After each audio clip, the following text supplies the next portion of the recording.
Bien, arrancó un poquito más después este video.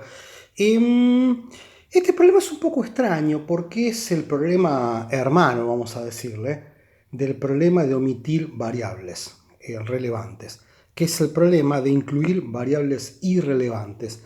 Vamos a ver que si bien estos problemas son hermanos, primos, no son problemas simétricos, ¿está bien? Es un problema un poquito complicado de analizar. Entonces déjenme contarles. De vuelta, el punto de partida es un modelo que tiene o dos variables explicativas o dos grupos de variables explicativas, y de vuelta vamos a suponer que a mí lo que me interesa es estimar beta 1. ¿Está bien?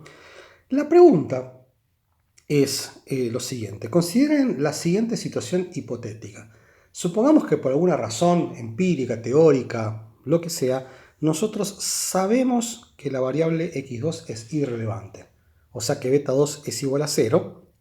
Y así todo lo incluimos. ¿Está bien? A este problema se lo llama, obviamente, el problema de inclusión de variables irrelevantes.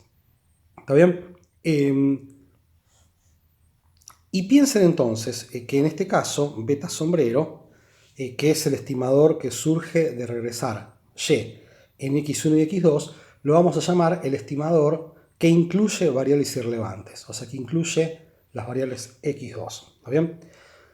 Primer resultado. Resulta que el estimador que incluye variables irrelevantes es insesgado. ¿Está bien?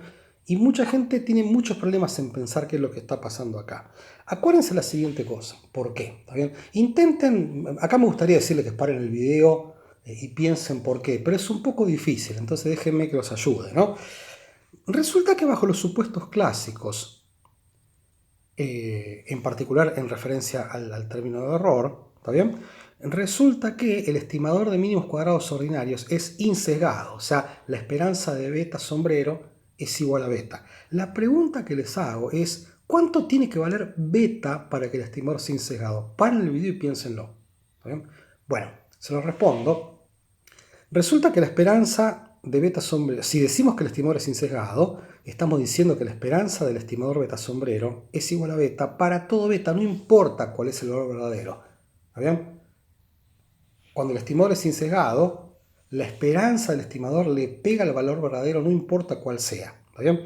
Entonces, fíjense que en el caso de variables irrelevantes, la única cosa que está pasando es que el verdadero valor de beta 2 es igual a 0. ¿Está bien? Pero resulta que a la propiedad insesgada le importa 3 pitos cuánto vale beta. ¿Está bien? Entonces el estimador de mínimos cuadrados es insesgado. ¿Está bien? En este caso lo que estaríamos diciendo es que la esperanza de B1, B2 es igual a beta 1, 0. ¿Está bien? O sea que beta 1 sombrero estima en forma insesgada a beta 1 y beta 2 sombrero estima en forma insesgada a 0. ¿Está bien? Esto es beta. ¿Está bien? O sea que no importa que acá haya un 0 o que acá haya un 4. ¿Está bien? Siempre la esperanza del estimador de mínimos cuadrados ordinarios es igual a beta, no importa cuáles sean los valores de beta. Entonces de ahí se deduce que una cosa muy importante, ¿está bien?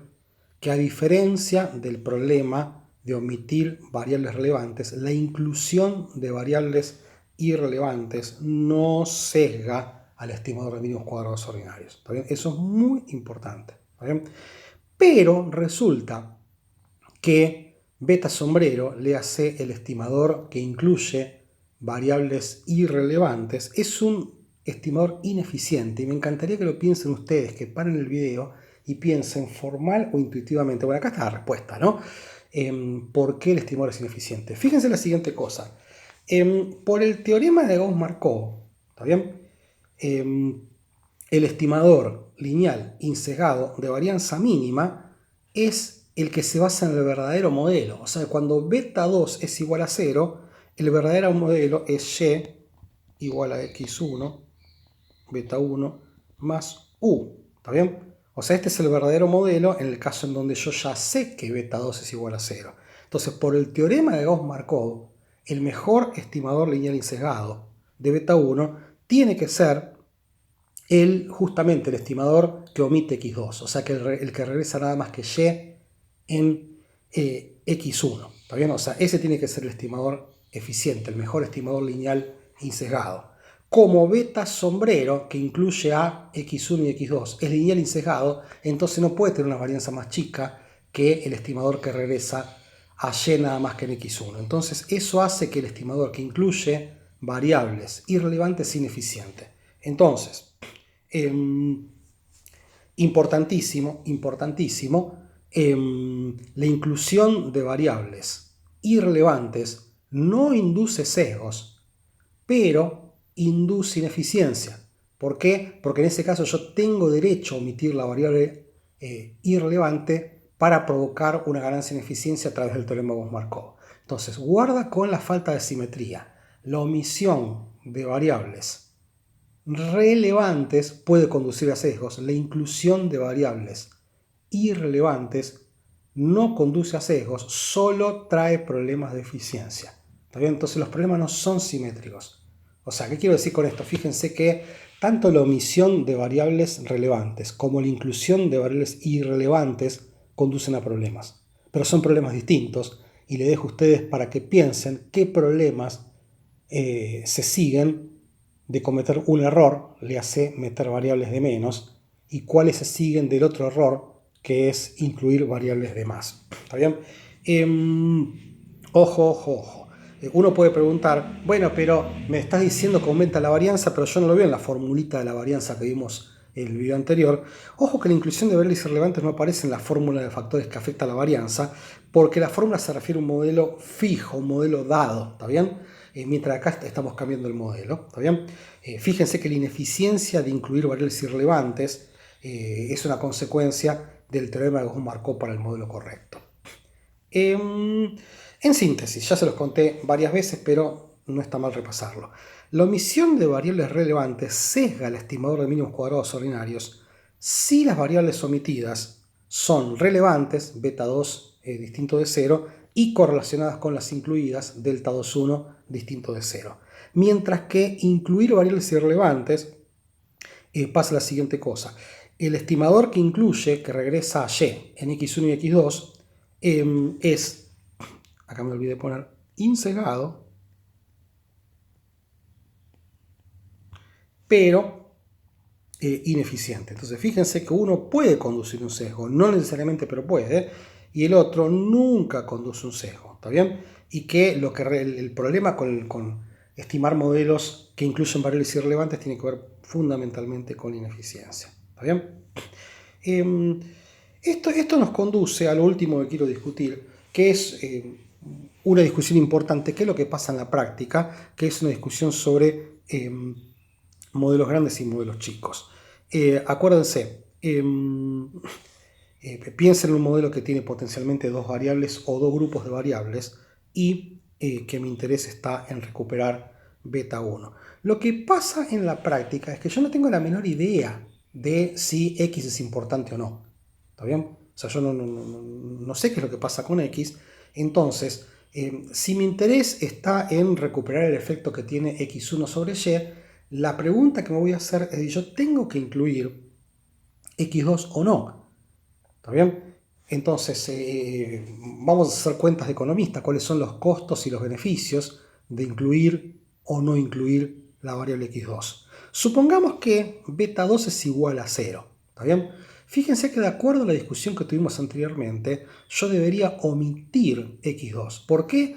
Paren el video y piénsenlo. La respuesta ya la hemos dicho. Es por el teorema de Gauss-Markov. Resulta que si beta 2, teorema, es igual a 0, el verdadero modelo es y es igual a x1 beta 1 más u, con lo cual el mejor estimador lineal insesgado tiene que ser el que regresa a y nada más que en x1. Entonces, si beta 2 es igual a 0, lo que yo debería hacer es omitir. Ahora, si beta 2 es distinto de 0, insisto, hipotéticamente, si beta 2 es distinto de 0, resulta que si la correlación entre x2 y x1 es 0, yo podría emitir x2. ¿Está bien? ¿Por qué? Porque eso no conduce a ningún sesgo. Pero si la correlación entre x2 y x1 es distinto de 0, quizás la recomendación es incluir x2 para evitar el sesgo. ¿Está bien? El sesgo por variables omitidas. La pregunta es, en la práctica, ¿omito x2 sí o no? ¿Le incluyo o no? ¿Está bien? ¿Qué es lo que tiende a hacer la práctica econométrica? La siguiente cosa. Fíjense lo siguiente. Si a mí lo único que me preocupa es el sesgo, o sea, si mi idea de que las cosas están bien o mal se limitan a que el estimador es sesgado o insesgado, fíjense que la respuesta es que yo siempre ante la duda tengo que incluir una variable. ¿Por qué?